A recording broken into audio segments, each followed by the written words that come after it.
when remodeling an existing countertop, you're going to be inside somebody's house for a while. So it's necessary to prep the house so that things are kept clean and orderly and your customer's happy, because if they're not happy, they're going to get nitpicky and things like that. We don't want that. So we're going to go in and we're going to protect the area first. So some of the things you're going to want to do is you're going to want to get the countertop clean first. And the way that I like to do that is we're going to spray it with a good degreaser, maybe a 409 TSP, something else. Let it sit on there, and then it'll start to bubble out all the greases and oils and things like that. Scrub it around, wipe it to clean water, and then you're going to use a Windex to final clean it. So now that we've got the countertop very, very clean, we're going to deal with what's going on with the sink. There's a couple of different things that you might find. If you're doing Formica, it's likely that you've got a top mount sink.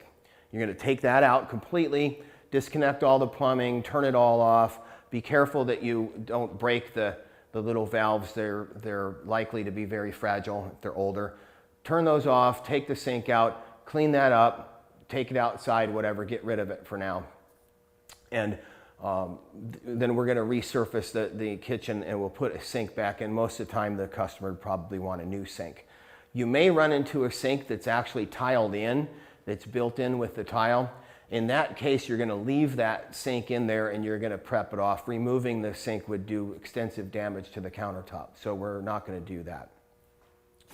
We're also going to protect the cabinets and the flooring to make sure that we don't get anything on them that isn't going to be able to get off. So we're going to use high quality masking materials, because the additional expense of good high quality products is worth the hassle of getting epoxy on somebody's cabinet. And what I like to do is I'll use a blue tape and I'll run it around the perimeter of the kitchen and get the perimeter of the floor laid out. And I'm going to use a nice thick rosin paper like this to put all over the entire floor.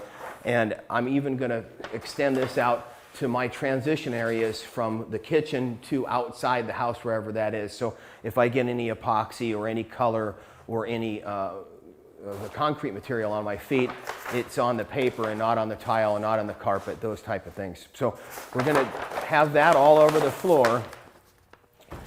And then typical countertop height is about 33 inches. So what I like to do is I'll run a row of tape around on the top of the cabinets right directly underneath the countertop. Run it all the way around like that. And then I'll take an 18-inch paper and paper from there. It takes 2 rows to get to the floor, but because it's a few extra inches, it tilts out like that and forms a nice area so that it doesn't leak back under this paper that's on your floor.